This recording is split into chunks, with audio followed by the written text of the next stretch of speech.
I really wonder if I can match that old guy's face in this movie. I'm gonna give it an attempt. I don't have as good facial hair as him, but I'm gonna try.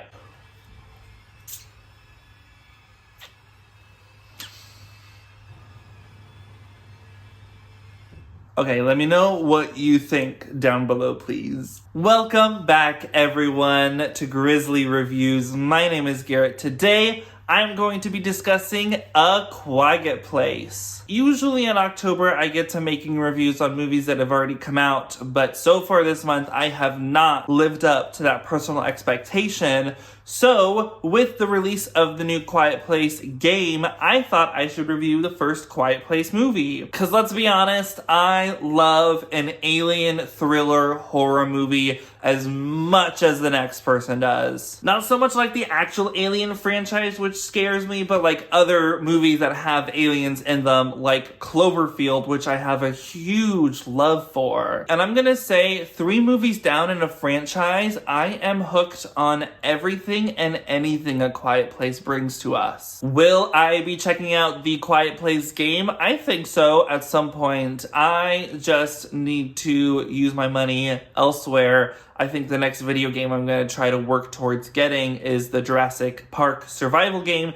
When that gets an actual release date, I will be buying it day of. But in the meantime, let's jump into this review. A family struggles for survival in a world invaded by alien creatures with ultra-sensitive hearing. I mean, that's as simple as a summary of a movie as you can get. I don't think it's wrong though. Like, this movie is very simple by story, but deeply effective in execution. You know a horror movie is like an upper echelon level of good when you cry during it. And boy, do I bawl during the Quiet Place movies. The level of attention and care that John Krasinski gives in his direction of this movie, specifically to the characters themselves, I completely love. This family, I will fight for them forever. I want parts 3, 4, 5, 6. I just want to see what happens in this world of A Quiet Place. And I don't mind spin-offs with other characters around the world. I think Day One is an extremely good movie. It's one of my favorite horror movies of the year. And the Quiet Place franchise just has an extreme level of rewatchability to it. The scares in this film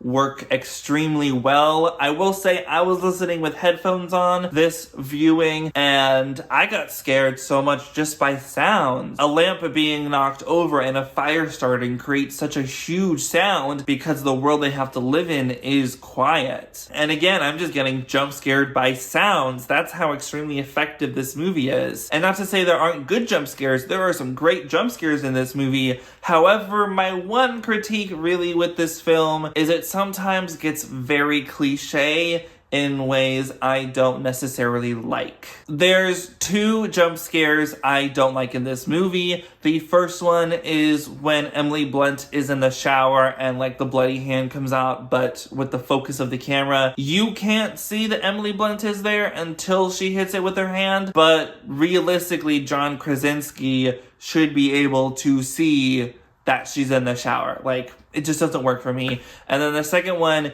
is when Millicent Simmonds, the deaf girl in the movie, that's the actress's real name, by the way, when she finds her brother's flashlight and she goes to pick up and his hand just like shoots out, that scare doesn't work for me either. I think we're just doing scares for scare purposes, not necessarily ones that are good. But every other scare in this movie, I think, is extremely effective. There's so much happening in the background of a shot with this movie too that makes the visual effects of these aliens pretty good. Like, I don't notice anything wrong with the aliens, especially when you get towards the end and you get a lot more up close and personal images of these aliens. I think they're great. Like the Death Angels as the antagonist villain monsters in this movie are extremely effective, as they are in every A Quiet Place movie. They are so dangerous, and just one is dangerous, but when you start having more around you,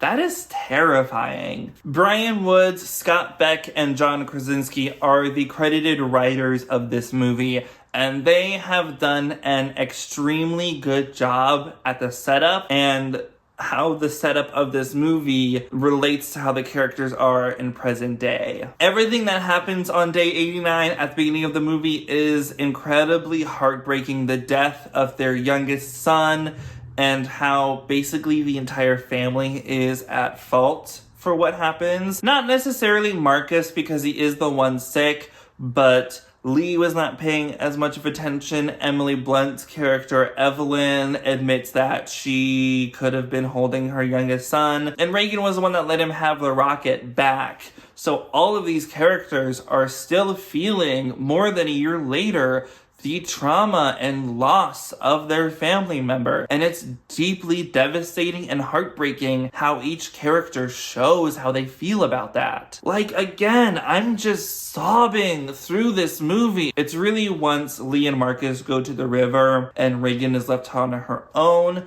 that I start feeling all the feels in this movie. And it just carries out the rest of the runtime. And I think it's great. The other big critique of the Quiet Place franchise is you can't really get into the specific logistics of this world. Day one shows that New York City was pretty heavily hit on the first day of the attack and that there wasn't much running around left in the city. So how are we getting New York Times newspapers where the Abbott family lives in a quiet place? It doesn't make sense. I can't think about that logistically, because if paper printers are still working, how are they making sounds that are not being heard by all the aliens? It just, logistically, it really doesn't track if you think about like the world as a whole. But if you buy into the story that is unfolding in front of you, I think this movie and the lore and universe works extremely well. And this movie is amazing in the fact that I don't think any of the female characters are the ones that scream.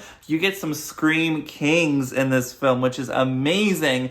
The older guy from the bit that I did at the beginning of this video is the real scream king, but John Krasinski also has a deeply emotional, guttural yell that is just, it's devastating just to even think about it. And the script of the movie, going back to the writing, is exceptional. The lines, "Who are we if we can't protect them?" Very good. The line, "Do you blame her for what happens?" Lee says no, and then Marcus says because she blames herself, and asking if he still loves her and that he needs to tell her that. It's very good dialogue between these characters in a time where communication for this family is not at its best. Even though they do have the sign language going on, which the ASL in this movie, American Sign Language, is fantastic. I love how dedicated John Krasinski was in giving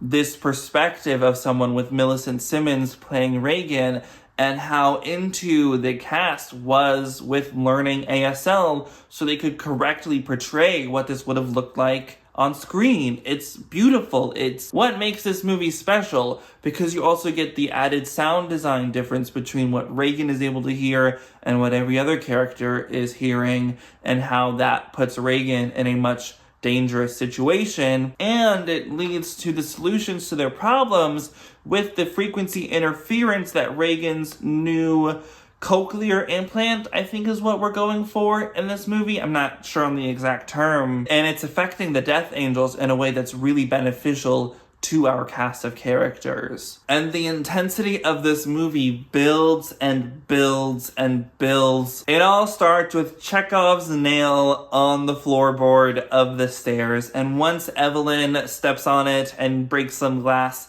it is a non-stop thrill ride through the end of the movie. The third act is fantastic. I love when these characters are learning what they can do to stop the Death Angels, and how confident that makes them feel at the end of the movie, even though they just had a huge loss in the family. They are survivors, and it is so fun watching movies where characters want to survive and will fight for it no matter what. I am completely bought in with the Abbott family. I love these characters so much. I wish you got to see more of Lee, and you do in the second movie, but it's because it's before when he's still alive on the first day. It is a huge emotional gut punch, but it is a sacrifice that makes sense. Like, it's not just the writers feeling like they have to kill someone off. It is them putting characters in a place where the father has to save them,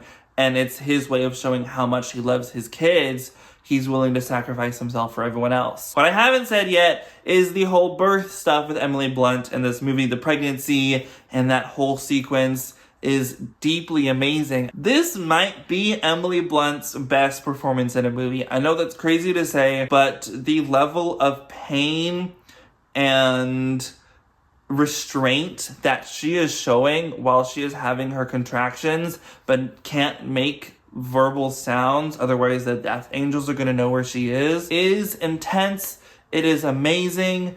I love what Emily Blunt is doing here. In the end, I freaking love A Quiet Place and its franchise. I am so happy that this first movie was so successful. The acting, the scares, the tension, the score. Can I talk about the score?